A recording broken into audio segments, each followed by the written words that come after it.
Hey, did you go drinking again? This is the third time this week. Coming home to someone like you nagging all the time. I get sick of it. I need a drink just to deal with it. It's been every weekend lately, and even during the weekdays this week. Men have social obligations, you know. I work too, you know. Can't you come home early sometimes and be there for Alex? Who cares? Taking care of the kids is the wife's job, isn't it? Lately, my husband and I have been arguing like this every day. It's been 12 years since we got married, and dealing with my husband's spending habits has been a constant struggle. I am Stephanie McDonald, 36 years old. I have continued working even after marriage. My husband is 2 years older than me, and since we got married, we've aged together. So, when he calls me old hag, it's only natural for me to think, then aren't you an old man? But even though I try not to retort in the same way to avoid escalating into a fight, we still constantly clash over money and the kids. My company is fairly large, and they have a solid maternity and paternity leave system, so returning to work after having children was smooth for me. I have no complaints about my job. My husband also works at the same company, but he was transferred to a different department after returning to work, so we hardly ever see each other at the office. He's in the sales department now, so I understand that he has more social engagements than me, who works in general affairs, and that he often can't leave work on time. But still, I can't help but think about it. My husband never once helped with dropping off or picking up our child from daycare. Hey, can't you go pick up your kid for once? Isn't that your job? Besides, I never wanted kids in the first place. But he's already here. It's pointless to say that now, isn't it? People say you start finding them cute once they're born, but that's a lie. I don't find him cute at all. He doesn't even warm up to me. That's because you never spend any time playing with him. Even when Alex talks to you, you ignore him. On my rare days off, I want to relax too. I can't be bothered to deal with the kid. Our only son, Alex, is now in the 4th grade of elementary school. He's at an age where he understands a lot of things. He's probably well aware that his father is indifferent towards him. When he was younger, he used to talk to my husband quite a bit, but he would only give half-hearted responses, seeming annoyed. Dad? What? I'm watching TV now. Don't bother me. I'm sorry. Hey. You shouldn't talk like that. Shut up. I'm tired from work every day. Unlike your cushy general affairs job, sales requires constant attention. Don't make me deal with you even on my days off. This is how things always go. My husband doesn't involve himself in school events or parenting at all. He's never attended any open class days or sports days. It's hard not to feel like I'm practically a single parent in this situation. Nowadays, even my son doesn't initiate conversations with his father anymore. On top of that, my husband never buys anything for our son, but he spends extravagantly on himself. Yet, he acts all high and mighty every day, and my frustrations just keep building up. I try not to nag too much, but I end up saying something anyway. And there's a reason for it. Actually, when our child turned 3, I discovered my husband's debt. As we both were working, we split the living expenses equally, so I wasn't aware of how my husband was managing his salary. However, since our child was born, our living expenses have increased. Naturally, our respective financial burdens increased as well. We had agreed to deposit a fixed amount into a joint account for shared living expenses, but even though we had only increased it by $200 since before our child was born, my husband often failed to deposit money on the agreed-upon dates. When I confronted him about it, it turned out he still had debt from before we got married. What's more, the balance was still close to $30,000. When I asked what he had been spending it on, how much he was paying each month, and when it would be paid off, he just chuckled and said it seemed like there was no end to it. I've been using it with revolving payments, so no matter how much I pay, the balance never seems to go down. What? For a moment, I couldn't believe what this man was saying. Essentially, he's been making purchases every month that exceed his payments, but since he's putting everything on revolving payments, the amount he owes never changes. In fact, it's been increasing over the years. It's such a reckless plan, and it filled me with anger. I couldn't help but feel pathetic that he doesn't even seem to realize he's become a father. To prevent any further splurging, I decided to deactivate all the credit cards he had at the time. He grumbled quite a bit about it, but I earnestly explained to him what would happen if his debt continued to increase and managed to convince him not to use them anymore. If the money had been spent for the family's sake, it would have been one thing, but this debt was incurred for his own extravagance. It's only natural for adults to take responsibility for their own actions. However, because he wanted to repay the debt as quickly as possible, he increased the monthly payment amount, leaving me to cover most of the household expenses. It's been 7 years since then, and the debt has long been paid off, yet the amount my husband contributes to living expenses is less than before. When I asked him to increase it, he simply reasoned, "You earn more." He used this as an excuse and never increased the amount. He believes it's only natural for the one with the higher salary to contribute more to the family. My husband's sales performance isn't great either. He's constantly being outperformed by his peers, which makes him feel stagnant, so he's not putting much effort into his work. Consequently, he's not getting promoted. Meanwhile, I was promoted to the head of the General Affairs Department 2 years ago. As a result, I started earning more than my husband. However, he's not too thrilled about it. I tried giving my husband various advice to motivate him, but it seems he didn't like that either. What do you know about sales?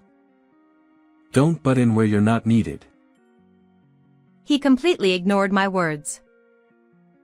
He just argues back no matter what I say, so I gradually became tired of it and stopped saying much. One day, my husband mentioned that he was going back to his hometown for a high school reunion. When he said going back, it wasn't really about visiting his parents because they had already passed away, and his brother's family lived in the family home. My husband and his brother didn't get along well and had no communication at all. There had been a dispute over the inheritance when their father passed away 5 years ago. My brother-in-law and his wife had been taking care of their mother, who required nursing care for many years. My husband had completely distanced himself from the situation. Despite feeling sorry, I couldn't find the time to help out much due to my job, and I was basically left to handle everything on my own since our child was born.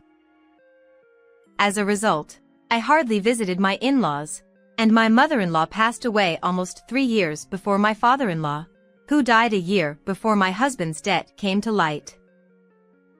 Therefore, it seems that my father-in-law left a will stating that all of his assets would go to my brother-in-law and his wife after his passing.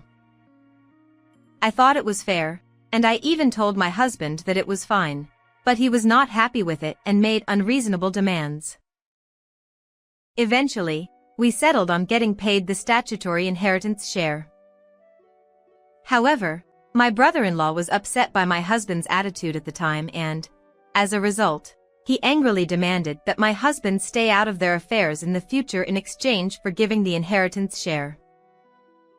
Knowing about this incident, I couldn't bring myself to face my brother-in-law and his wife, so I haven't had any contact with them since my father-in-law passed away.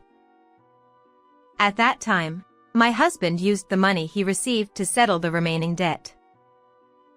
However, it was then revealed that while he had claimed to be increasing the revolving payment amount so he couldn't contribute to our living expenses, he still had over half of the balance remaining. It turned out that he had lied about increasing the amount and had instead been using it for his own entertainment expenses, without contributing to our household expenses. It was a shocking and disappointing revelation. When I complained about this, In the end, the debt has been settled, so it's fine, isn't it?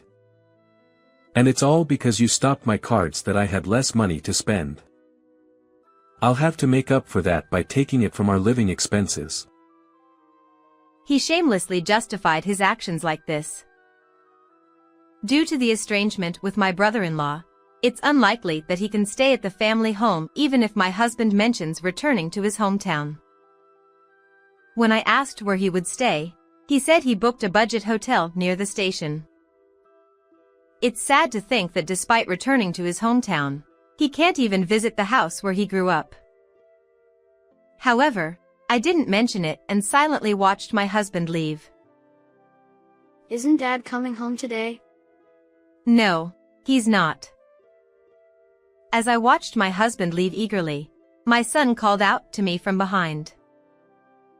And strangely enough, he seemed somewhat happy upon realizing that his father wouldn't be returning. It made me realize once again that my son didn't necessarily want his father around. And I found myself feeling the same way. Today is Saturday, and since Mom doesn't have work, how about we go somewhere together and have dinner out tonight? Really? Yeah. Yay. Feeling relieved that my husband wasn't around, I couldn't help but think that it might be time to seriously consider our future. But since that reunion, my husband's outings have noticeably increased. Especially on weekends, he's been staying out overnight more often. He also seems unusually cheerful, and he now keeps his phone with him at all times, whereas before, he used to leave it lying on the table. It looks like he even takes it with him to the bathroom and the shower. It's suspicious no matter how you look at it. Hey, haven't you been going out a lot lately? Where exactly are you going? Well, I've been thinking of getting in shape, so I've been going to the gym on my days off. You know, when you reach your late 30s, your physical condition starts to decline. Oh, I see. Do gyms also have accommodation facilities? No, not really, but sometimes I end up having drinks with friends and it goes on until morning. When I'm feeling good, I tend to drink more. I see. So, are you going to work out and play sports with Alex? Yeah.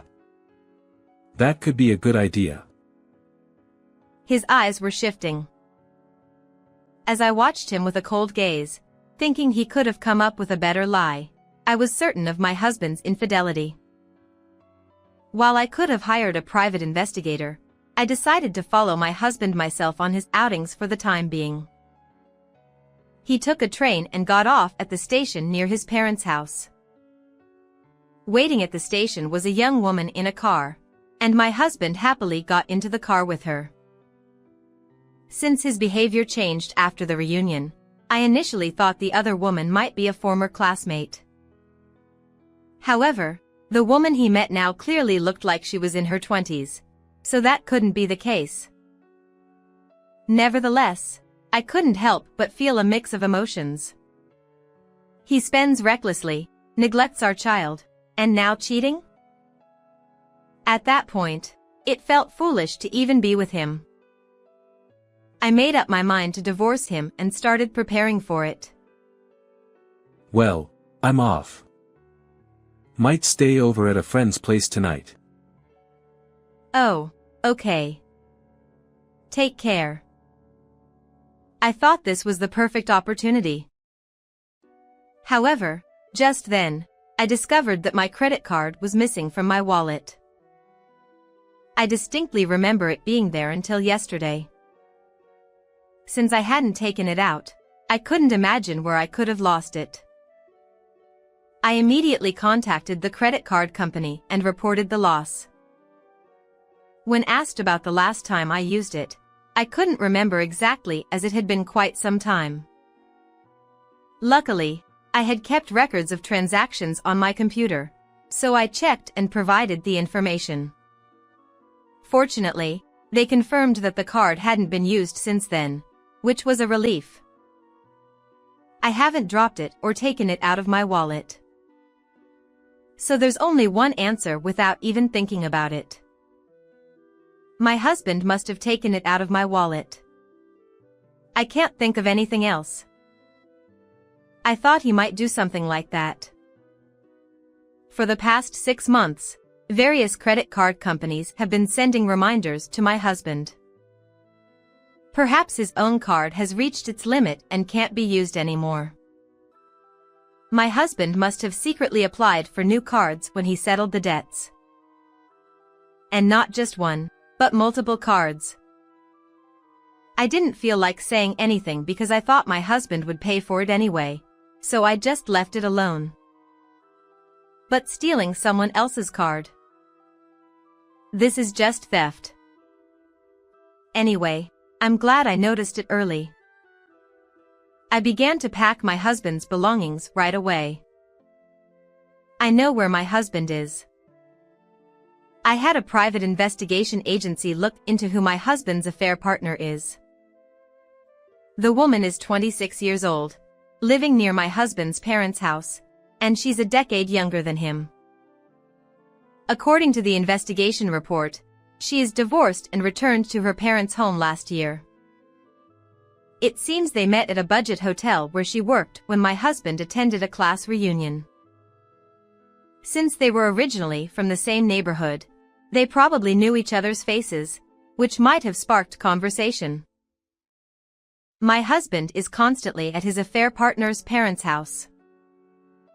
Since they've known each other since childhood, maybe it's easy for him to intrude, but I wonder if her parents are aware that my husband is still married and are letting him stay. Well, that doesn't matter. I had my husband's belongings loaded onto a truck that arrived shortly and sent it off. Now it's our turn. We've canceled the credit cards, so should we move out? Yeah. That sounds good. My son seems unusually excited. When I told him we would be living separately from his father, he said, "I totally agree." Just like how my husband ceased to be a husband in my eyes long ago, it seems my son no longer sees him as a father. I regretted not making this decision sooner, just a little bit. By nightfall, we had moved into our new home. Of course, we left the previous rental spot clean and empty, canceled the utilities properly, and returned the keys under the supervision of the real estate agent. As my son and I discussed what to have for dinner, my husband called. Hey, what's going on? Why did you send me my stuff? Everyone's freaking out. Well, it seemed like you were staying over there quite often, so I thought it might be convenient to have your personal belongings with you. Don't mess around. Thanks to you, Julia's parents found out I'm married. You included the divorce papers in the package. And why do you even know where I am? I had a private investigation agency look into it. It seems my husband truly believed his affair hadn't been discovered. I must have been really underestimated. Your actions were so obvious. I already knew about the affair, but I didn't bother investigating the identity of your partner. I have a job. You know. Plus, I wanted solid evidence. Evidence. To get as much alimony as possible, it's better to have evidence of the affair, isn't it? You won't get away with this when I come back. Come back? To where? Back to our home, obviously. Oh, so you still had plans to go back home? Well, that's surprising too. As he said, it seemed my husband returned home the next day. He must have been quite shocked to see our home emptied. I wonder why he thought I would still be there, even though I had sent him the filled-out divorce papers. Moreover, today he apparently tried to use my credit card, only to find it declined, causing him embarrassment. If a card goes missing, it's only natural to report it lost, right? Oh, by the way, I also filed a theft report with the police. Huh? My husband's voice trembled. It was clear he was worried about getting caught by the police. Well, if he doesn't have that fear, I won't be able to settle my anger either. It's true that I reported it to the police, but unfortunately, since he's family, he won't be charged with theft. Furthermore, according to the credit card company, if a card is stolen and used by a cohabiting family member, the payments aren't waived due to the owner's negligence in supervision. It means I have to pay for it. I'm glad I noticed it before it was used. Since my husband's affair was proven, the divorce went smoothly. I reported the divorce to my company. Changing my last name and promptly reporting divorce is required. By the way, when asked for the reason, I accidentally blurted out because of my husband's affair. As a result, the news spread like wildfire throughout the company, and my ex-husband earned the disapproval of his colleagues and seems to be receiving quite a few cold stares from those around him. Moreover, since our company has strict ethical regulations, my ex-husband was demoted and transferred to a regional office. Until now, I had been covering the majority of our living expenses, so it's natural that he'll find himself short on money if he continues spending as he did before. It seems he has finally realized that. On top of being demoted, his salary has decreased even further, and he's struggling to make ends meet with alimony, child support, and payments for his reckless spending on his card. Payments started to be delayed, cards got suspended, and he couldn't get new ones because they kept getting rejected in evaluations. Then he contacted me, saying something like, "Lower the alimony since I can't afford it anymore." But I wasn't having any of it. Naturally, I firmly refused. Then, unbelievably, he reached out again, claiming he had broken up with his affair partner and suggesting we reconcile. That's just absurd. I told him, "Don't ever contact me again," and hung up the phone. My ex-husband's affair partner, knowing he was married but not telling her parents, and apparently her previous divorce was also due to her infidelity. This led her parents to finally lose their patience and become extremely furious. It seems they disowned her and kicked her out of their house. It seems she got my contact information from my ex-husband because I received a direct call asking for a reduction in the alimony payment. The fact that she would even say such a thing to me is unbelievable. Naturally, I refused, and on the other end of the phone, there were cries and screams. I truly realized how difficult divorce can be. Even so, my son and I are living happily every day. He seems much more relaxed and joyful than when my ex-husband was at home. It's truly refreshing not to have any expectations, as if he was never there from the start. I intend to continue working hard in parenting and my career.